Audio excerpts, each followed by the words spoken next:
Hi everyone, Sonia here, and you're watching Pouring with Sonia. And I did a sped up version of one of my spin swipe swirls, so I thought I would do another one that's in real time.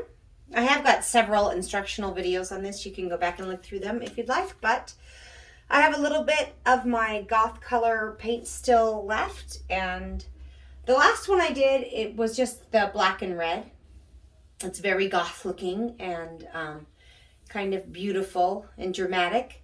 I can't wait to resin it, but I haven't quite done it yet. So I thought I would do this one, same, but add the interference gold because that just brightens it up a little bit. Oh, there's a little bit right now I can tell.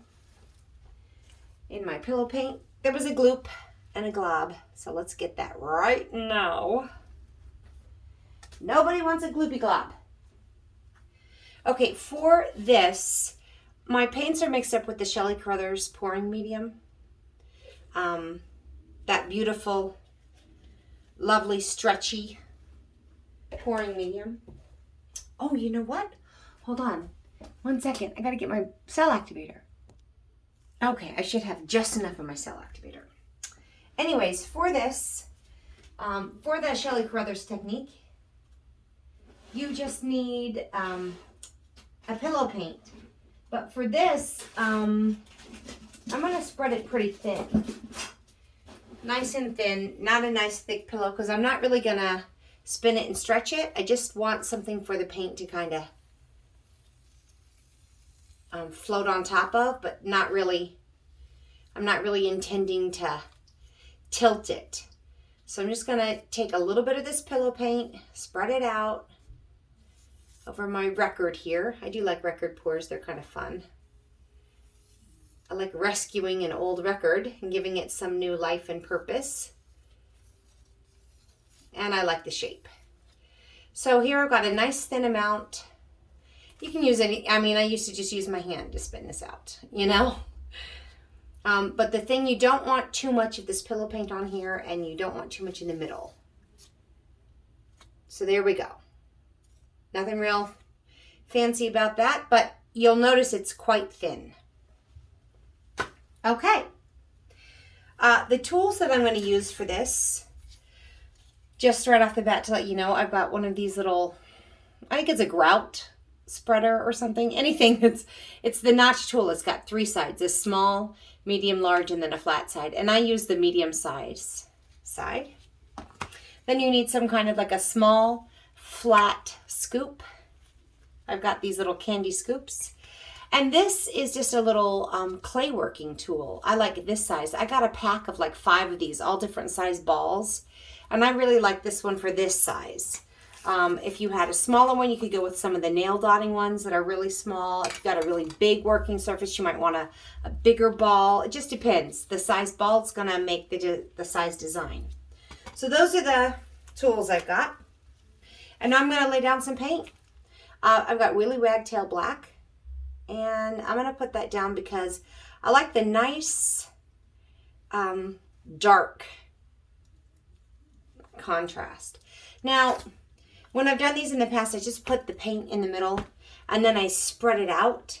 But these goth colors are really, really dark. So I want to have less, I don't know. I was thinking maybe they wouldn't get as muddied because it's great when you have a bunch of blues and greens and they all blend together, but with this it's going to get kind of dark. So this is an interference red.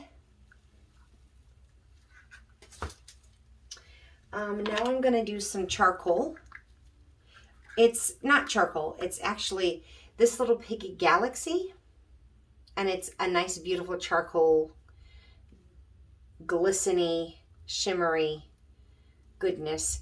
Actually, on top of this pour, on top of like the red and such, it gets a little, it casts a little blue, which is kind of a fun, happy little coincidence. Now I'm going to put some ball gown down because this ball gown, oh my gosh, this is this little piggy pigment, the ball gown. It is like my all-time favorite interference gold of any gold out there.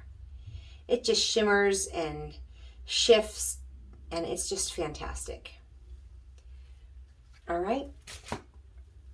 So again, instead, because the black and the red, it got really, really dark before. So instead of putting my paint in one spot and spreading it all out, so I've got to really blend it together with this black pillow, I'm spreading it out, and hopefully I'll have less spreading out to do. I don't know. I'm not sure. Okay, and now we have the most beautiful red. It's that deep, dark, ruby red, like Dorothy's slippers, gorgeous red. This is Grenache by this little piggy. So I put kind of a lot of paint down, but kind of thin. I drizzled it all around. This is where I'm going to use this tool. I'm going to take the medium side, and I don't want too much in the middle. And now I'm just going to start pulling it out to the edge.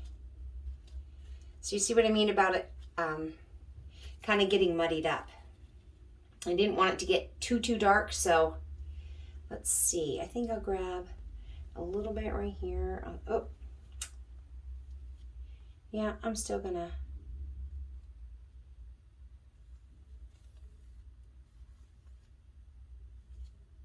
Okay. Now, what I did last time, and I kind of regret it because I had this really bright center, and so I went and made it more like the rest of this. I think I'm going to leave that bright this time. It's just your personal preference. It got too dark for me last time. It dried nice, but just darker than I wanted. So I'm going to leave that kind of bright, and we'll see what happens. So that was that tool. Now I'm going to grab my scoop and my cell activator, and you want kind of a lot, okay? And I've done this where I've done like 3 cell activators. I've done black, gold, white. That was very nice. But for this, I'm going goth. I just want black, and kind of a lot, and you'll see why.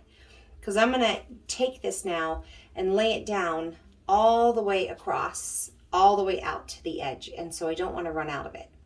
So I'm going to just start here and start. And I want to leave kind of a lot of space because I'm going to swirl in between these cell activator spirals, if you will. And now what I noticed with this, I get a lot of lacing on these outer spirals, but not much on the inner. So I don't know if I can just kind of come back and not pour any more out, but just try and add some friction that will create more of that lacing. That's what I just tried to do there. So we'll see what happens. Nope, not really going to happen. That's okay. I'm not going to try and force it. So nothing real special looking just yet. Now we come in with our little fun tool. And what I'm going to do, I'm going to do this in 2 patterns. And you just don't want to overthink it, okay? You just want to start spiraling and then just let it happen. So if I'm following this, right, this spiral, it's going this way. So I'm going to follow in the same direction. I'm going to start on the inside, and I'm just going to start making this kind of a motion, just loops, okay? And I'm just going to hold this kind of steady. I don't want it to spin now. I'm going to grab it on the outside of where I laid that cell activator. I just want to grab the outside of that cell activator. I don't really want to mess up the beautiful lacing. I just want to grab the edge of it and kind of suck it in. It's making a fun sound on this vinyl record.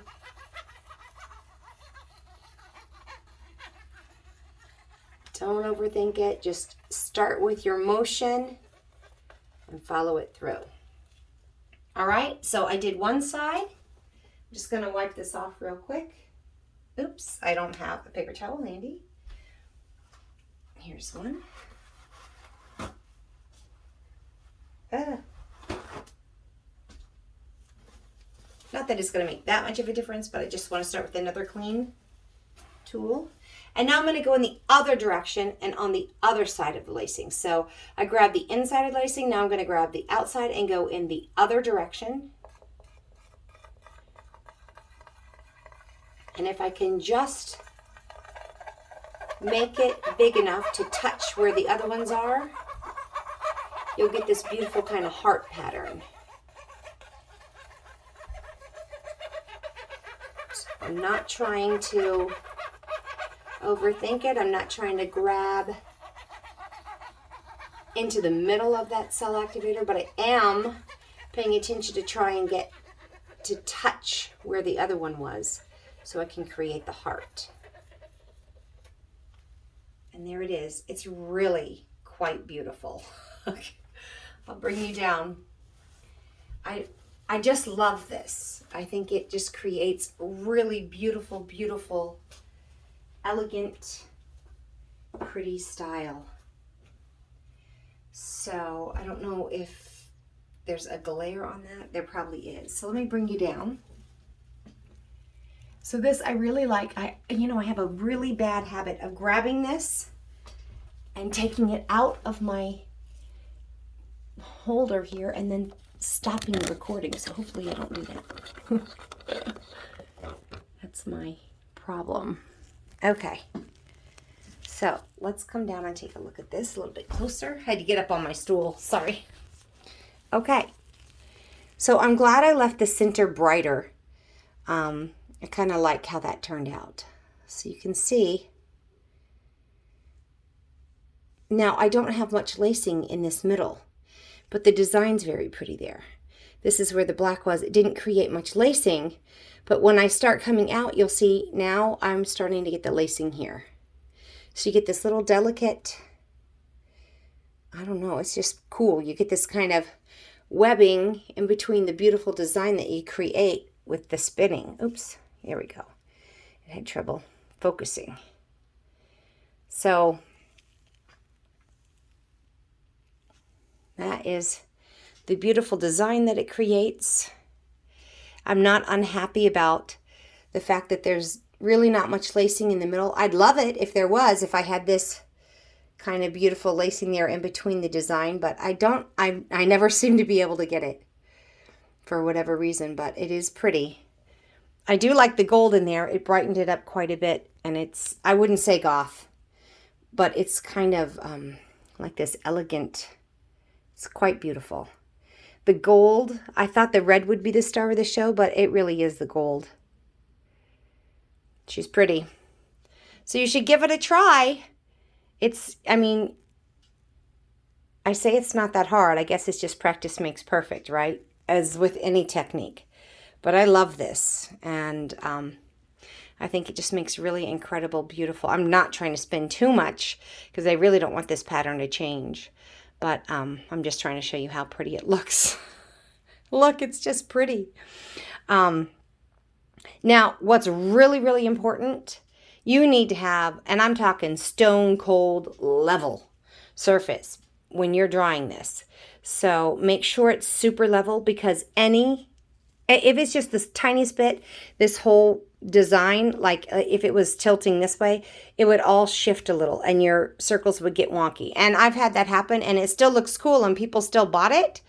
But it's just, if you can not make that mistake, I'm just telling you right now, don't be disappointed. And the reason it's going to dry well at the end is because I don't have very much paint on there. I don't have much pillow, and I was able to gauge how much paint was left on the surface by using this tool. That's why I use this, because when you're scraping it, these notches allow it not to get too deep. Okay, it takes everything down to that width. So all the paint is at this width, and that's what helps you create this and not get too much paint left on, so that it dries well. So that's my little tips for you. I hope that you enjoyed watching this video, and until we meet again, have fun painting, everyone. Bye now.